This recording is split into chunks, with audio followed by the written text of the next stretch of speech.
Well, guys, thanks for joining me here on Reality of a Bowhunter TV.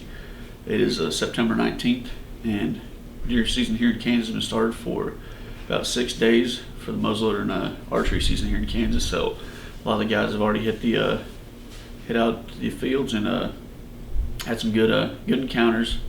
So basically, this is going to be episode 1 of our 2020 season, and moving forward, we plan to have a new episode out for you guys every week on Sunday is what we're going to go ahead and shoot for. So hopefully we can plan that around our hunting and get that out to you guys. So we'll definitely keep you guys as up to date as we can on things that are going on throughout the season. We'll give you guys weekly updates, every Sunday as the season goes on all the way till January here in Kansas. So hope you guys watch and enjoy this first episode.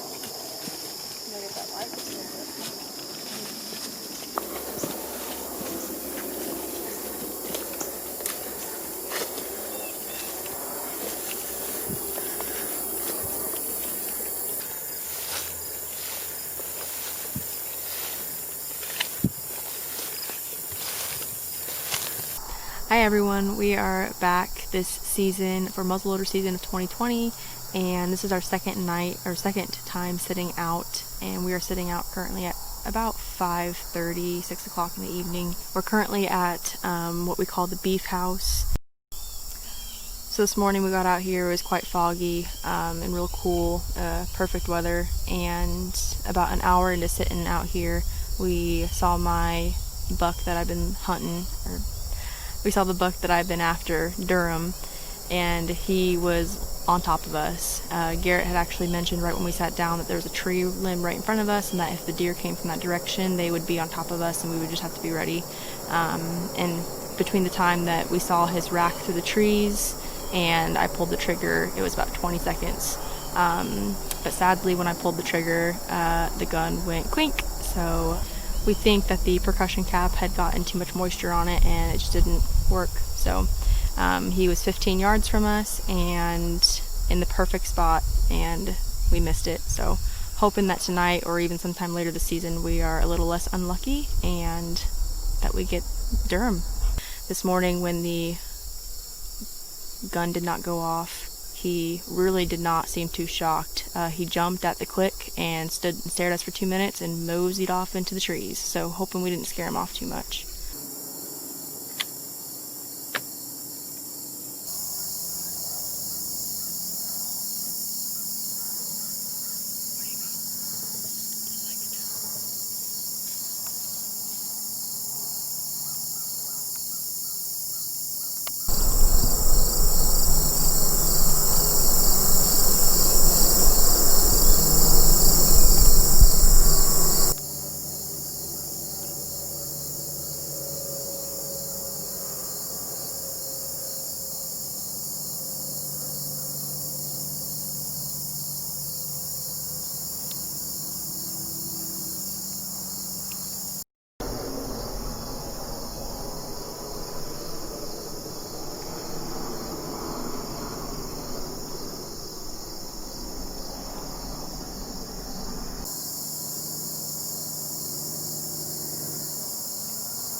Alright guys, so far we've been skunked. If we see anything else, we'll be sure to jump back on and update you guys, but for now we'll just see you tomorrow morning. Good morning everybody. So last night we left off. I haven't said that we were not seeing anything, but right when we were getting ready to get out, we did see a doe run across like a south field over here. And this morning so far, we have seen a doe and a fawn kind of circle us twice now. So Still on the hunt for Durham. No activity quite yet, but we'll keep you updated.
Well, so far we've seen 6 does total, no bucks.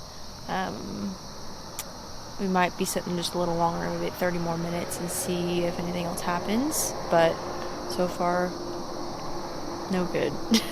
No good. Yep. We'll probably be back out tonight. It sounds like we have a pretty good wind for the stand, so we will head back out here tonight and keep you guys updated.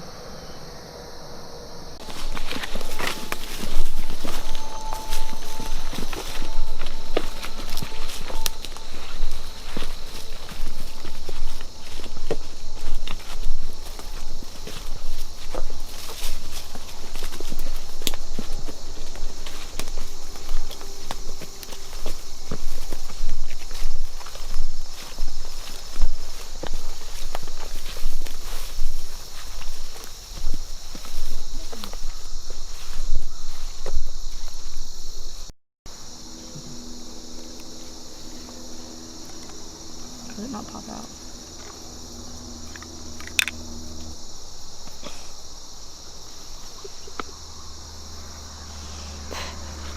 It's true, it was.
Well, that almost worked out. I was able to slip back here this morning, sit out here for a little bit while the sun come up, and figured I'd see a doe or two and go ahead and take one early down here. Like I said, we can shoot 5 does off of this 20-acre property alone, so I was going to go ahead and tag one out kind of early, get something going, get some meat on the table. But you know what happened was I had this doe come out to the right of me, and she came out and she's probably about 40 yards away and sat there, but I could see something moving behind her through the plot screen, and sure enough I recognized it as 2 fawns. And even those fawns are at the age now that they'd be completely fine on their own, I still like to let them stick around their mom until, you know, later in the season when they get separated, or you know, however it works out. I just think it's better for them, gives them a way better chance to make it farther in life, I guess you'd say, get older, stay away from predators and such. But you know, they kept looking back, and I figured, okay, you know, there's probably another deer with them, more than likely another doe, which it was. Real mature doe, great looking doe came out, and she came out pretty far out there and stood there at 50 yards for a little while, and I was gonna go ahead and try to make the shot, but I figured she was gonna walk down the other side of this plot screen and give me a little bit better broadside shot of her. She did, but unfortunately the only shot she gave me, there was one of the fawns was sitting right by her, so you know, I wasn't gonna take that shot and leave it up to chance that, you know, I don't hit that fawn. So they kind of just moseying on off and went back up in the cedars to bed, and pretty sure they're bedded up there just because I got one cell camera up there, or trail camera, sorry, up in the cedars overlooking some new bedding that I cut in there, and we've had a couple does and fawns coming out of there lately, so they probably went up there to bed. But you know, they'll be out, they'll be around, so I'm not too disappointed.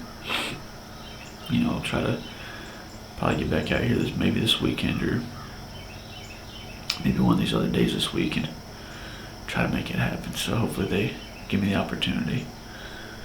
It's been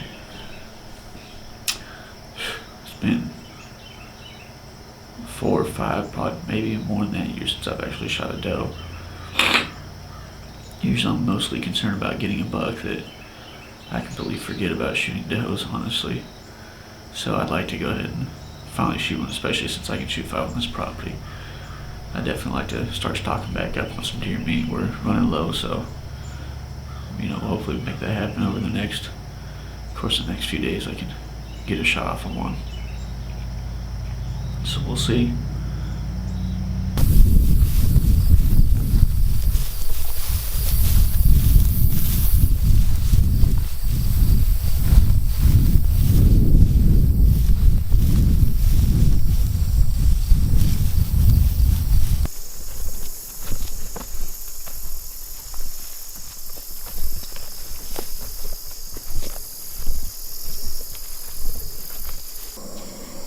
Hey guys, we are back here at the beef house hunting Durham tonight. This is our second full day of muzzleloader season, so we're hoping we see him tonight. Last time we saw him was yesterday morning. After our little mishap yesterday morning, he took off north, so we're hoping maybe he's up north and will make his way back down south here, right in front of our scrape and right in front of our tree stand. So we'll keep you guys all updated.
Sorry, I'm awkward.